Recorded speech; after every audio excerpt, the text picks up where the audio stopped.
you interested in wonderful, incredible, beautiful English words? I certainly am. They're fun to say, they're fun to practice pronouncing. They are just a whole load of linguistic fun. Welcome or welcome back to English with Catherine. This is my YouTube channel where I teach British culture and etiquette, daily natural English, and pronunciation for a British accent. Can't wait to show you this list. I have a feeling you're going to like it, if I know you like I think I know you. Let's begin. Number 1, cruciferous. Cruciferous.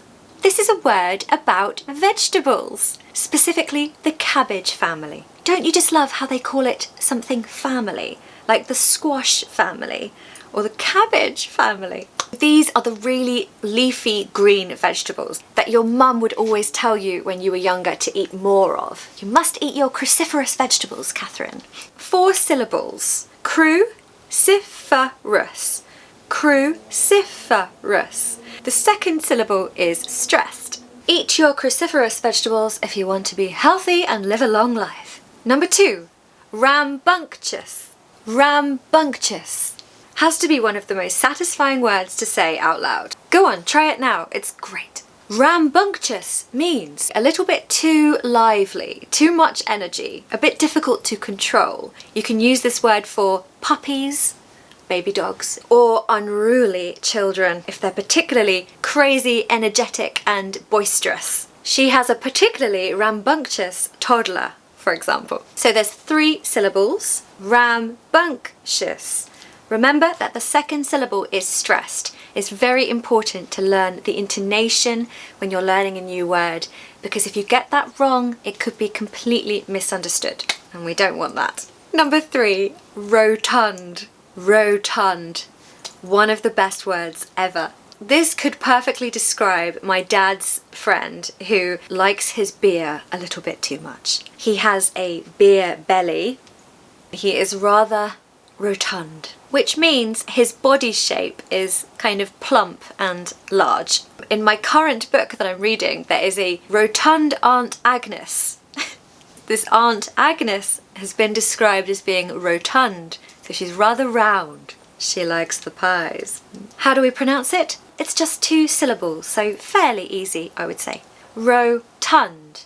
Stress the second syllable. Rotund. Number 4, sublime. Sublime. I love this word. It's kind of reserved for only the most incredible, beautiful experiences. This is an adjective for excellence, perfection, or beauty. Mozart's piano concerto was sublime. Switzerland has sublime scenery. It really does. I've seen it with my own eyes. If you're going to use this word, don't overuse it. Just use it when you really need it. The pronunciation is quite simple again, 2 syllables. Second syllable is stressed, so sublime. Sub. It's a schwa, which is a. Sublime. Lime. Sublime. Pontificating. Pontificating. Now I bet you don't know what this one means. If you are pontificating, you are kind of expressing your opinions in a sort of very arrogant, pompous way. For example, he was pontificating about art and history for hours. Just a brilliant word, right? Just so good. Pontificating is a very advanced word, okay guys? It has 5 syllables, quite a few. As with many long words, we're going to stress the second syllable. Pontificating. Pontificating. Easy. Surreptitious. Surreptitious. I love this word. For me, it sounds like what it means, which is kind of something secretive, something you don't want people to know about. Behaviour or something someone has done that has to kind of stay secret because it's maybe a little bit illegal, a little bit naughty. For example, he made a surreptitious entrance to the club through a secret back door. He's not meant to be in the club, so he made an entrance surreptitiously. When I was a lot younger, I surreptitiously wrote the answers to the exam on my hand. I was about 13, okay, we're not talking university level here. So I surreptitiously wrote the answers on my hand, and then I could easily see my hand in the exam. So it was brilliant. I got all of the answers right.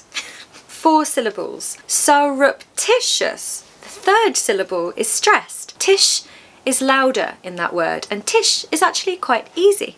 So that's good. Disgruntled. Disgruntled. What a great word. If you are disgruntled, you're a bit annoyed about something.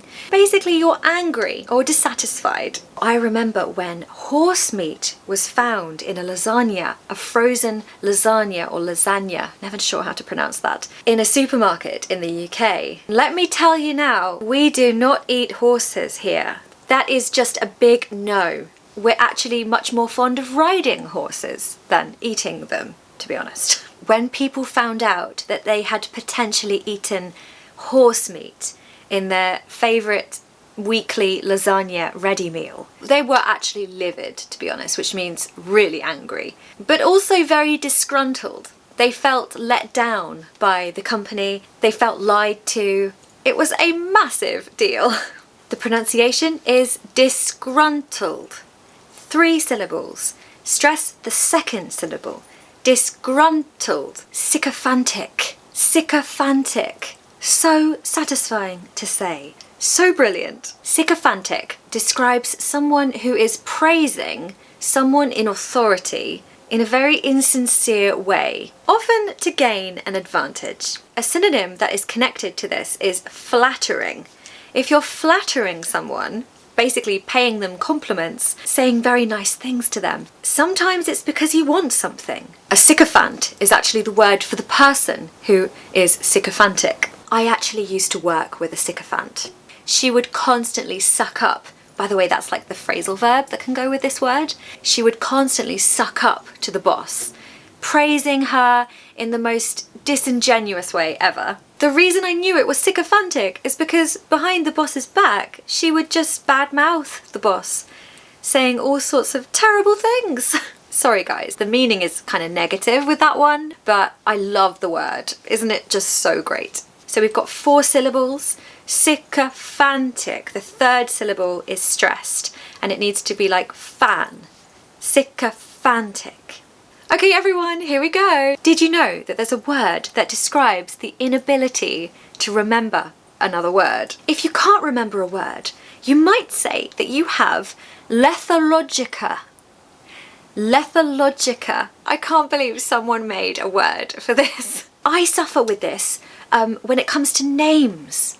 The names of people. I have this so badly. Sorry, I've just checked Google and it's actually lethologica. Sorry, I was way too excited to tell you about it and I just got the pronunciation completely wrong. So, lethologica. Lethologica. I've got a serious case of lethologica. He would often apologise for his terrible lethologica. Now, just as a warning, if you use this word in daily English, I can't promise you that the person you're talking to is going to know what you mean. It's not exactly a common daily word. However, it's a wonderful word to know about. I didn't know it existed until last week. Everyone, that's the end of the video. If you're still here, thank you so much for watching. You can't imagine how much I appreciate each and every one of you. If you enjoyed the video, you could tell me that yourself in a comment. I would love to reply. You can also click subscribe if you haven't already. And click on the thumbs up button, of course. That would be really great. I'm wishing you a wonderful day full of sunshine and beautiful words. I'll see you very soon. Bye.